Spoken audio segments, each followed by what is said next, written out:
नमस्कार, मैं हूं फैज अहमद। स्वागत है आप तमाम दर्शकों का जनतंत्र प्राइम भारत पर। आइए नजर डालते हैं आज की कुछ खास खबरों पर। तो क्या करना चाहिए? देखिए 13 जनवरी 2013 को मैंने संकल्प लिया था और संकल्प में निषाद राज किले पर कि उनके उस देवता के उस रूप में जिसमें कभी निषाद राज को भगवान राम के हाथ में कलम थी, नीतियां बनाई थी, सुख करा जाया था। तो आज ये लोकतंत्र है। लोकतंत्र में संविधान से देश चलता है। संविधान के सहारे इनको राजनीति में भागीदारी दिलाना, इसलिए उस संकल्प को पूरा करते करते धीरे धीरे आज ये 11वां संकल्प दिवस है। इस बार रमादेवी अम्बेडकर पार्क मनाया जाएगा और फिर संकल्प दिया जाएगा कि कम से कम जो हमारा छात्र मुद्दा है, जिस तरीके से अपर कास्ट ने, महिलाओं ने मोदी जी के साथ दिया है और उन्होंने एहसास कराया, अपना आरक्षण दिया, उसी तरीके से हम 2024 में मोदी के साथ आए, उन्हें जीत का एहसास कराया, अपने आरक्षण को दिलवाएं और संकल्प जो पूरा होता दिख रहा है उसको भी उस दिन बताना है कि कम से कम देखो निषाद राज का किला पर्यटक स्थल घोषित है। जब 29 लाख रुपए वहाँ दिया गया और भगवान राम निषाद राज की मूर्ति लगी।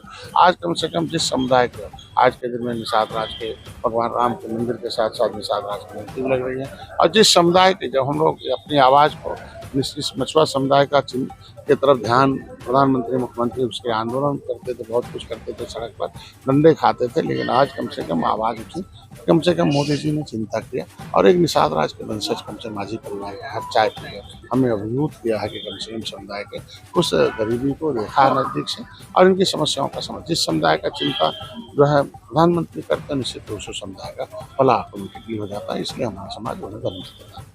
2024 में क्या संकल्प रहेगी आपका? निश्चित रूप से आज एक शक्ति का है, संगठन में शक्ति होती है और शक्ति से सत्ता में परिवर्तन होता है। आज इस दिन में 2017 में 1 सीटें थी, 2019 में हम एक लोकसभा आए, 2022 में 15 सीटें मिली और एक उसमें से 11 जीते हम। अब विधानसभा, विधान परिषद और लोग कैबिनेट में हैं। तो इसी तरह लोकसभा में भी हम जीत देते हैं, बदले में हमें सीट मिलती है। फिर हमने जीत दिया 2022-2023 को, निश्चित रूप 2024 में एक सम्मानजनक सीटें मिलेंगी। हमारा चूंकि वोट 1.5 लाख तो हर जगहों पर है, कम से कम 37 सीटें ऐसी जहाँ 3 लाख से ऊपर है, जहाँ इतना वोट बैंक है और हम मोदी जी के साथ खड़े, निश्चित रूप से वहाँ सीट देंगे, हम लोग उन्हें जीत देंगे। सर, जिस तरह आपने तालाबों की बात कही है, तालाबें पाट कर बिल्डिंगें बनती चली जा रही हैं और आप ये कह रहे हैं कि मछुआरों के साथ में कैसे पालन पोषण पड़ेगा और कैसे आगे कदम बढ़ाएंगे? धीरे धीरे हम लोगों ने एक नींव बनाई है अमृत सरोवर के रूप में सारे तालाब को विकसित करने के लिए। मोदी जी ने चिंता किया कि जब ताल तलैया और नदी नाले थे, हरे भरे थे, तो मछुआ समुदाय हरा भरा था। इसकी वजह से उसको अलग से फिर तालाब को सुंदरीकरण करने के लिए अलग से बजट आया है। उसके लिए हम लोग काम कर रहे हैं, उसका देन है, धीरे धीरे हम आगे बढ़ रहे हैं। इसीलिए मत्स्य पालन क्षेत्र में आज हमने कुछ काम किया, तभी उत्तर प्रदेश में सर्वोत्तम प्रदेश देश में आया है।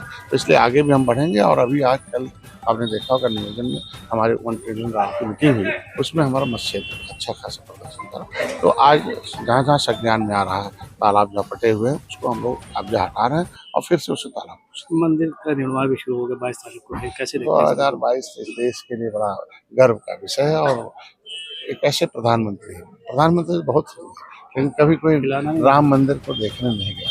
आज मोदी जी ने देखने का दर्शन भी किया, उसे बनाया भी, स्थापित भी कर रहे हैं और हमारा समुदाय बड़ा अभिभूत है। मुख्यमंत्री को धन्यवाद देता हूँ कि जितने अतिथि भवन है, जो अतिथिशाला, वहाँ निषाद राज अतिथि के रूप में होगा, जो पाकशाला होगा, खाना बनेगा, वो सबरी माता सबरी के नाम होगा। निषाद राज के साथ भगवान राम के साथ निषाद राज की मूर्ति। इसलिए 22 तारीख को पूरा देश एक तरीके से जगमगाएगा और दीपावली मनाएगा और